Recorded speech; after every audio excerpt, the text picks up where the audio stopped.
Okay, so we are looking at homework from section 3.3, specifically question number 10. This is a long one. The table below shows the results of a survey that asked 2,870 people whether they are involved in any type of charity work. A person is selected at random from the sample. Complete parts A through D.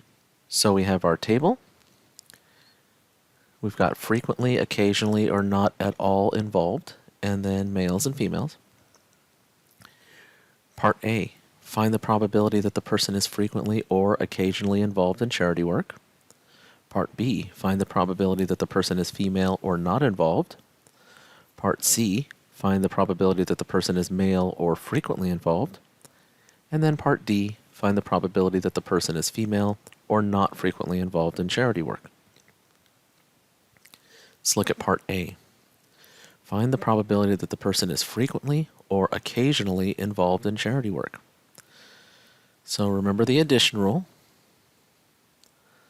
We've got probability of A or B is probability of A plus probability of B minus the probability of A and B.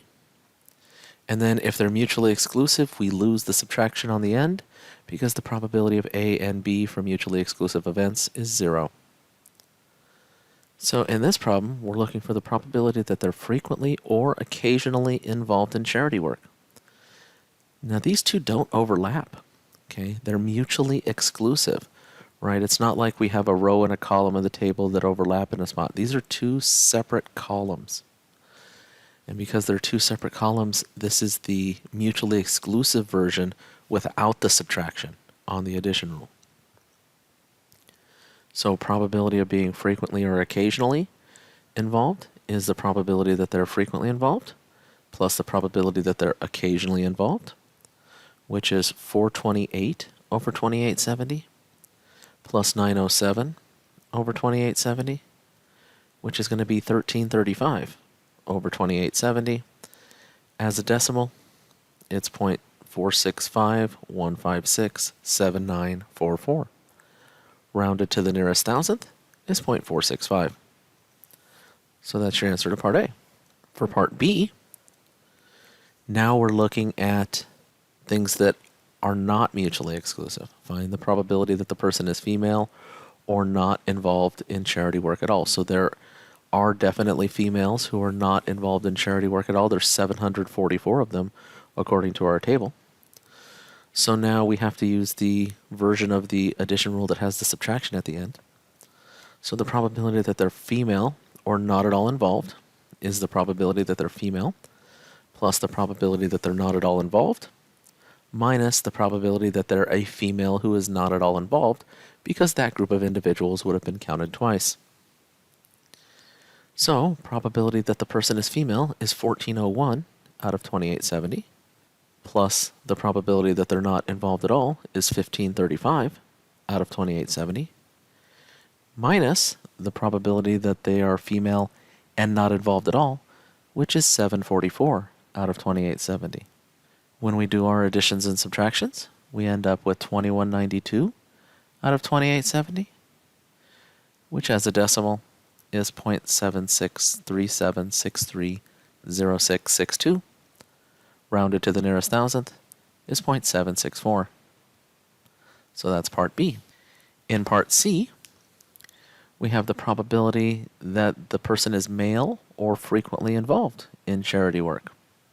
Again, these are not mutually exclusive because there are males that are frequently involved. That would be 221 people.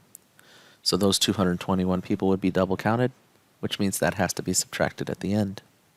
So the probability that the person is male or frequently involved is the probability that they're male plus the probability that they're frequently involved minus the probability that they're a male who is frequently involved. The probability that the person is male is 1469 out of 2870. The probability that somebody is frequently involved is 428 out of 2870. And we subtract away those males who are frequently involved, which would be 221 out of 2870. When we do all of our addition and subtraction, we end up with 1676 out of 2870, which as a decimal is 0.5839721254. rounded to the nearest thousandth, is 0.584. Finally, part D. This one we can do as a complement. So the probability that they're female or not frequently involved. Not frequently involved would be occasionally or not at all involved. So it would be those two columns combined. And then female, of course, is the row. So the only people who are not included in this setup would be the frequently involved males. Those 221 individuals who are frequently involved males. So it's actually a complement. The probability of being female or not frequently involved is 1 minus the probability that they're a frequently involved male. So that would be 1 minus 221 over 2870. We need a common denominator, so we're going to rewrite 1 as 2870 over 2870 minus the 221 over 2870, which is going to equal 2649 over 2870, and 2649 over 2870 as a decimal is 0.9229965156, rounded to the nearest thousandth is 0.923. And that's your answer.